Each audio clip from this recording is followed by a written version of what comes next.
Quem Somos Nós?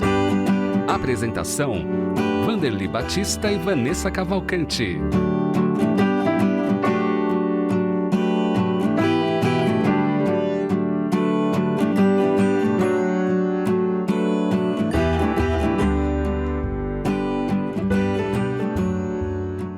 Olá, já estamos aqui trazendo Quem Somos Nós, na Rede Boa Nova de Rádio, na TV Mundo Maior, então seja muito bem-vindo e muito bem-vinda aqui à nossa programação nas emissoras da FEAL, Fundação Espírita André Luiz. Estamos sempre trazendo os nossos convidados que compartilham conosco as suas histórias, experiências, conquistas e seus desafios também. Nós estamos sempre aqui conectados, né? Eu aqui conectada na minha casa, junto com a senhora Vanderly Batista. Tudo bom aí com a senhora? Tudo bem, Vanessa, ainda em casa, mas presente sempre na FEAL, na área da comunicação, trazendo esses convidados tão simpáticos que trazem suas experiências para nós. E hoje você vai apresentar o convidado dessa semana. Vamos lá, vamos trazer aqui ele que é ator, arte educador, dramaturgo também, jornalista, constelador sistêmico e fundador e dirigente de trabalho mediúnico pelo Grupo Amor e Caridade. Trabalhador do Centro Espírita Monte das Oliveiras, na Barra Funda, em São Paulo, no momento da curso de apometria pelo YouTube. Também comunicador na Rádio Boa Nova e na TV Mundo Maior, no programa Manhã Boa Nova. Emerson Natividade, seja muito bem-vindo. Tudo bom? Olá, Vanessa, tudo bem? Boa tarde a todos, estou aqui à disposição, com muita alegria. Então, Emerson, nós sempre começamos o nosso bate-papo com as pessoas, com os nossos convidados, perguntando para você um pouquinho da sua história. Conta um pouquinho da sua história para nós. Quando e como você conheceu o Centro Espírita Nosso Lar, Casa André Luiz, a FEAL? Conta um pouquinho aí dessa história, por favor. O meu primeiro contato com as Casas André Luiz foi uma montagem, tinha uma pessoa, uma figura, me fugiu o nome agora, que ele estava montando um filme, né?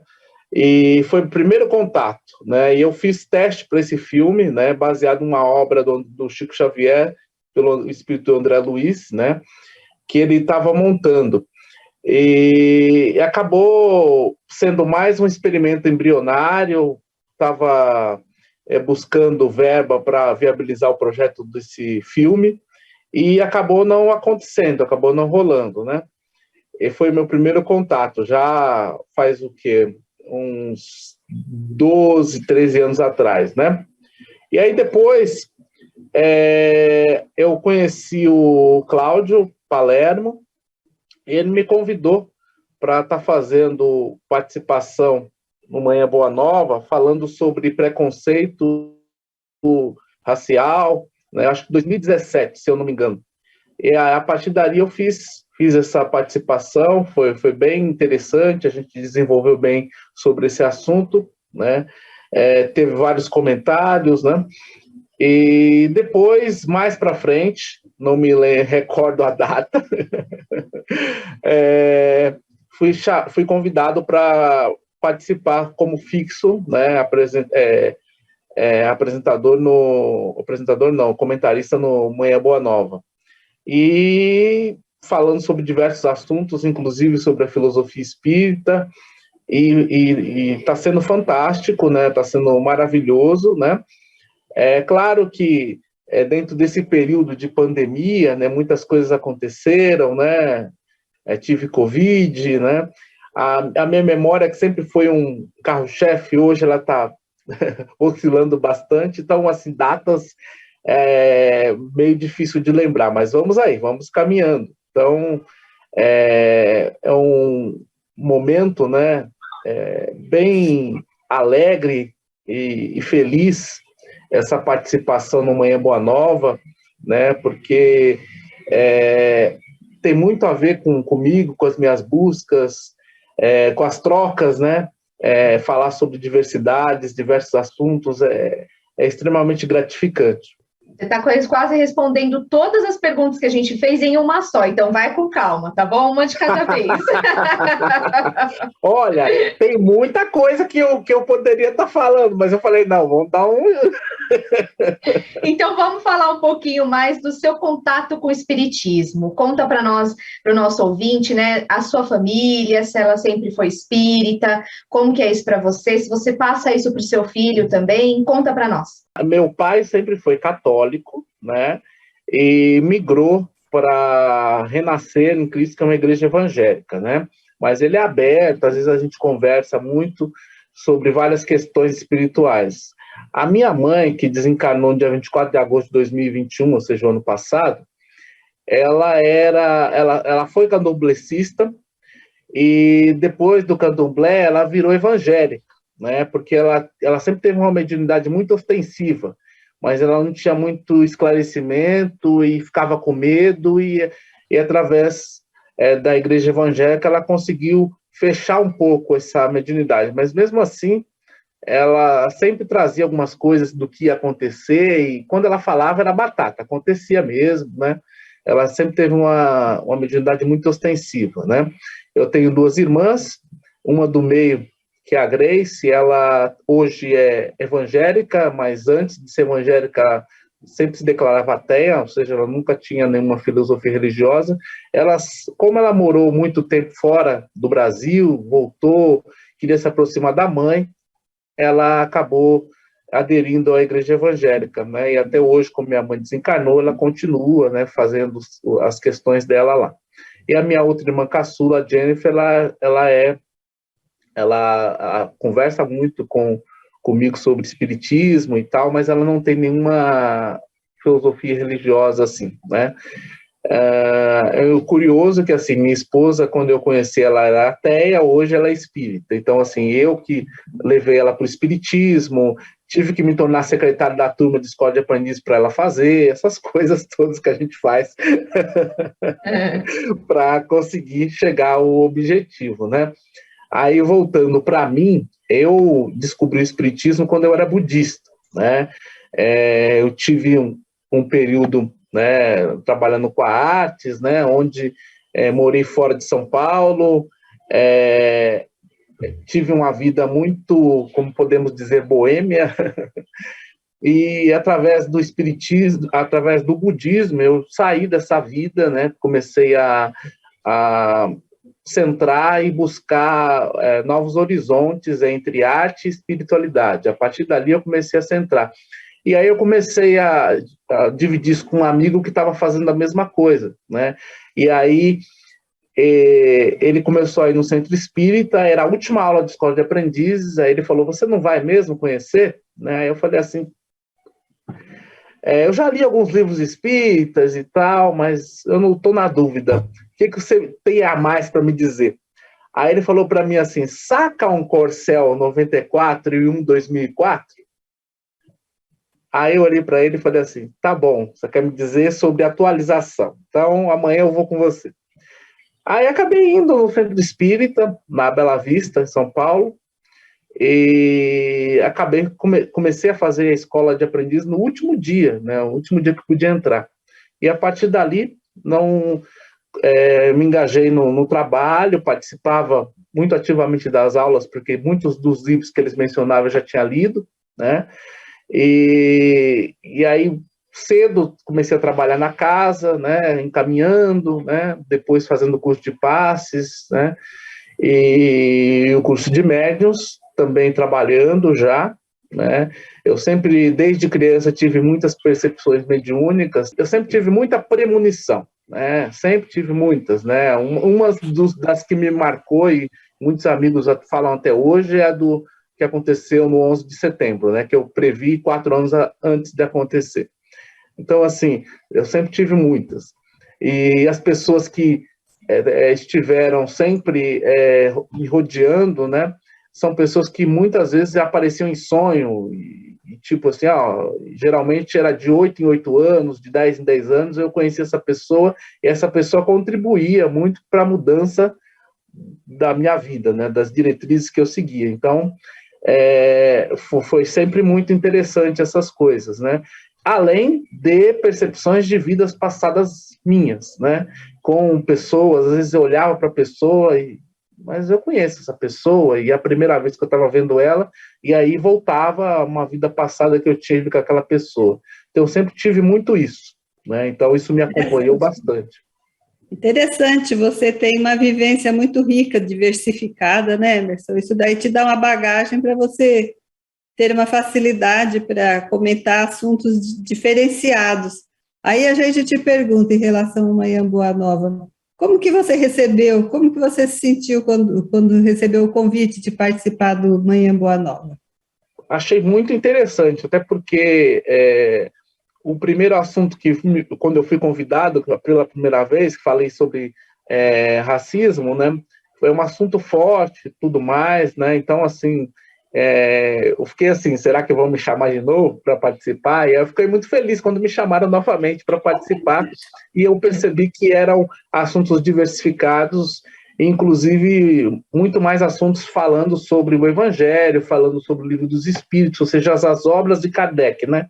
Então, isso acabou me trazendo um outro lado, né? Assim, me deixou muito gratificante e conectado, né, com essa possibilidade. Isso tem muito a ver comigo, né, com essa diversidade, né? Eu gosto muito de falar muito sobre várias vivências que eu tive.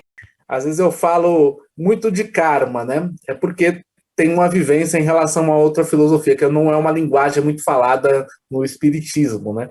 Mas essas coisas, essa diversidade, para mim, enriquece bastante. E me deixa muito... eu fico muito gratificante de estar falando sobre isso para as pessoas, né? Estar dividindo, trocando isso com as pessoas. E Emerson, quando que você percebeu pela primeira vez que você tinha talento para ser ator? Olha, essa é uma história interessante. Eu morava no interior, né? E meu pai falou assim: olha, a gente vai morar em São Paulo agora, eu acho que vai ser bom para vocês, né? Eu tinha 13 para 14 anos. E ele falou assim: ó, a gente vai morar em São Paulo, Zona Sul, né? E vai ser muito bom para vocês, e assim vocês já vão estar mais próximos de colégios mais interessantes, trabalho posteriormente, etc. Né? Então a gente morou ali na região do Ibirapuera, e eu ia para a escola, tinha uma matéria que eu não gostava muito, que era biologia. E eu comecei a gostar de biologia depois, né? Quando eu comecei a estudar as filosofias espirituais. E a professora falava assim, olha, e a professora era muito legal, ela falava assim, olha, se você não precisa fazer, se tem dificuldade em fazer os exercícios ou fazer provas, né? Vamos fazer de uma outra forma, né? E aí um amigo falou assim, que tal teatro? Aí ela falou, teatro? Interessante. Aí eu comecei a brincar, eu fazendo uma célula, eu fazendo isso, aquilo outro.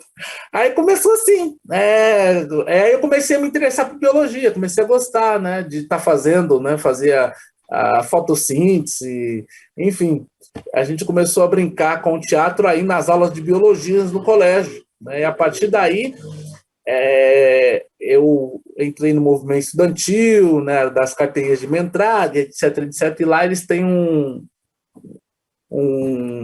local onde se chama CPC, que é um Centro Popular de Cultura, e lá eles desenvolvem peça, né, estudam, falam sobre um monte de coisa. E aí eu fui apresentado, adorei, gostei, comecei a entrar lá, comecei a escrever, comecei a interpretar. Então, a minha vida em relação ao teatro começou na biologia e depois, quando eu fui para o movimento estudantil, ela migrou, né, e tomou uma proporção grande, porque no movimento estudantil mesmo, eles fizeram uma peça grande, contrataram pessoas profissionais, então a partir dali a gente começou já a ser inserido no mercado profissional, assim, né, a maioria não tinha DRT, DRT provisório, né, então foi um olhar que eu comecei a ter, né, mas assim, foi uma coisa de brincadeira, né? Mas mesmo assim eu ficava assim, o que eu vou fazer, né?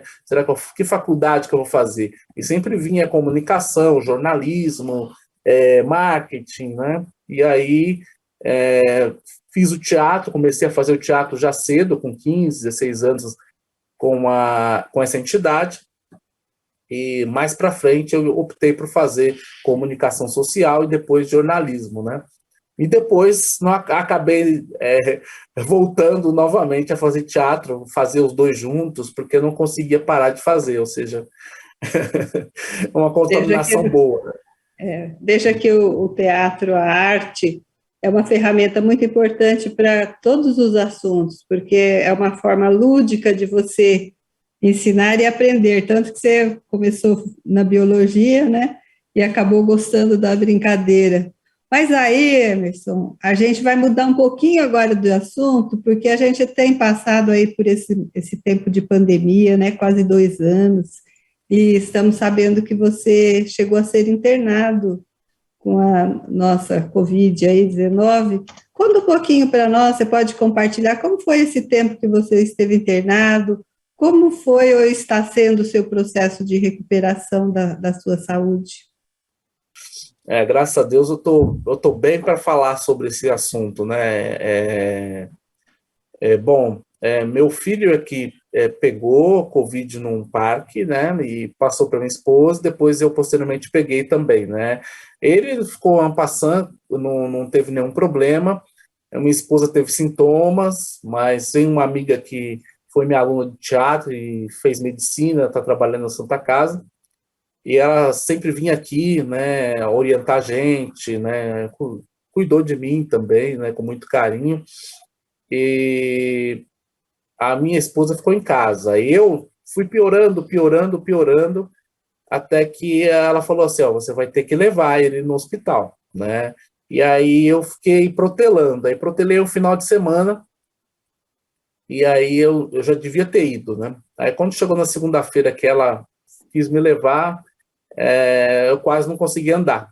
Aí fui, aí tive que entrar pelo Hospital Santa Isabel, né, porque era hospital particular, ia ser mais rápido para depois migrar para Santa Casa. E fiquei lá, fui ficando e até chegar na UTI, né? A minha questão era respiratória, estava com 80% do pulmão comprometido, nunca fumei, nada, né?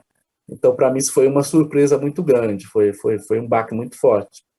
E antes de sair de casa, foi o que me marcou, que até a gente está cuidando disso em relação ao meu filho, né? Eu falei para ele, olha, porque eu senti que talvez eu pudesse ir, né?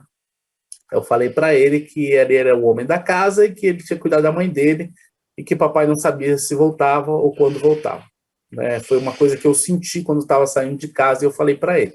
Foi muito forte, porque ele tinha 3 anos, né? Mas ele absorveu tudo, né? E hoje a gente está trabalhando isso, né? E lá no hospital, passei 10 dias na UTI, 30 dias no hospital, 10 na UTI. E interessante que quando eu estava na ala de observação para antes, depois ir para a UTI, os senhores se emocionaram, tinha muitos senhores que se emocionaram e falavam assim, olha, você tem que se concentrar nos exercícios que eles vão te passar de respiração, esquece o resto, você vai voltar, tá? E aí, ali eu senti que era sério, porque um deles começou a chorar, né? Porque ele falou que o filho dele não voltou, né?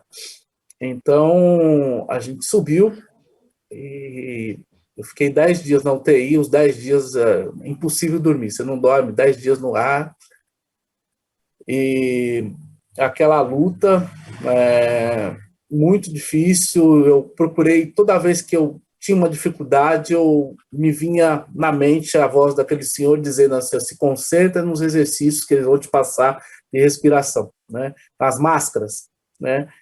E foi o que eu fiz, né? No momento de dificuldade, no momento de quase explodir, eu ficava ali. E muito forte, vi muitas pessoas, eu estou com 45 anos, né? Na época eu estava com 44, eu vi muitas pessoas desencarnarem ali, principalmente meninos na faixa dos 20, 22, 23, durante esses 10 dias, mas muito, muito, muito. Isso mexeu, logicamente mexeu comigo, foi uma experiência muito forte, né? E quando eu senti a minha esposa me falou depois que a médica tinha ligado para ela dizendo assim, olha, as esperanças não são tão boas, né? Então, você se preparar aí, né? A gente está fazendo o melhor que a gente pode, né? Teve uma noite que me marcou, né? Porque eu senti toda a espiritualidade lá, né? Querendo me buscar e eu conversando com eles, né? E eu pedi para ter mais uma oportunidade, porque meu filho, né, já sabia 5 anos antes que ele viria, né, que era um espírito superior a mim e que eu teria que ajudá-lo nessa encarnação, pelo menos na questão educacional, né? E eu pedi muito para estar mais próximo, para viver com ele, vivenciar os dias, cada dia com ele, e etc. E foi uma conversa muito longa com a espiritualidade, e eu adormeci. Aí acordei no dia seguinte, me senti melhor, né? A moça falou, vamos fazer mais marca? Vamos. E eu senti que eu estava melhorando ali, né? Eu senti que alguma coisa ali aconteceu, né? Que eles me concederam essa oportunidade, né? E aí eu fui melhorando gradativamente. Teve uma outra noite também que foi muito marcante, porque veio pessoas querendo levar um rapaz que estava lá com 26 anos, e o pessoal lá de baixo, e eu comecei a lutar espiritualmente ali, falei assim, ele vocês não vão levar, ele vocês não vão levar, e ele continuou, estava entubado, eu não fui entubado, ele estava, e eu tive notícias dele que ele conseguiu reagir. Então, assim, o que me marcou na UTI esses 10 dias foi essas lutas espirituais no sentido de sobrevivência, não só minha, mas desse rapaz e de outras pessoas que estavam lá. E aí, gradativamente, eu fui melhorando, fui para o quarto, e lá, pasme, encontrei um senhor que trabalha no Banco Central, e ele estava muito revoltado, e ele falou assim, eu nunca acreditei em nada, mas eu tive lá na UTI, e aquilo que estava acontecendo lá, me desculpe, tem alguma coisa além da matéria,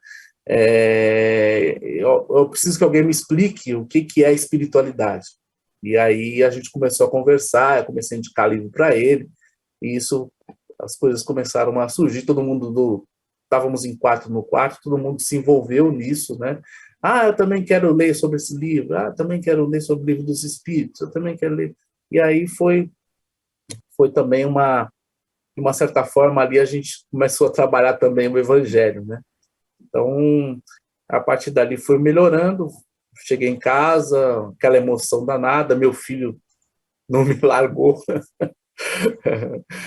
ficou agarrado em mim o dia inteiro, e, enfim, muito forte, foi uma emoção muito forte. E ainda o médico falou assim, olha, você vai tomar vacina, o seu pós-Covid pode ser pior do que essa internação. Então, assim, espera de 30 a 60 dias para você tomar a primeira dose. Tá? Não toma ainda. Eu falei, tá bom. E aí eu fiz tudo como foi pedido, né? 30 dias depois eu consultei, ele falou mais 30. Aí depois de 30 dias, mês de agosto, eu tomei a primeira dose. Aí depois, acho que setembro, outubro, eu tomei a segunda. Já tomei a terceira dose agora em março. Então, foi um processo bastante emocionante, não tem como esquecer. É mesmo. Muito emocionante, com certeza, a todos nós aqui, a nossa equipe, e a quem está na nossa sintonia, nosso ouvinte, também se emociona, se identifica com essas histórias, por isso nós gostamos de trazer aqui as conquistas e os desafios, né? Como você trouxe aí, um grande desafio. Infelizmente, não temos mais tempo, vamos deixar aqui o site do clube, né, para você continuar ouvindo essas histórias, você tem que fazer parte do Clube Amigos da Boa Nova. O nosso site está na tela, feal.colabore.org, acesse, lá tem as informações, você se torna um sócio do clube aqui, colabora com a FEAL também, feal.colabore.org. O Emerson está toda sexta-feira, no Manhã Boa Nova, a partir das 8 horas da manhã, e nós agradecemos a sua participação, Emerson. Parabéns aí pelo seu trabalho. Sucesso para você. Gratidão, Vanessa. Obrigado pela oportunidade. Tamo junto. A gente que agradece. Obrigada a toda a nossa equipe. Obrigada, Sra. Wanderli. Até o próximo programa. Até a próxima. Obrigado, Emerson, de tê-lo conhecido aqui pessoalmente à distância. Continue na luta. Um grande abraço a todos e até o nosso próximo encontro.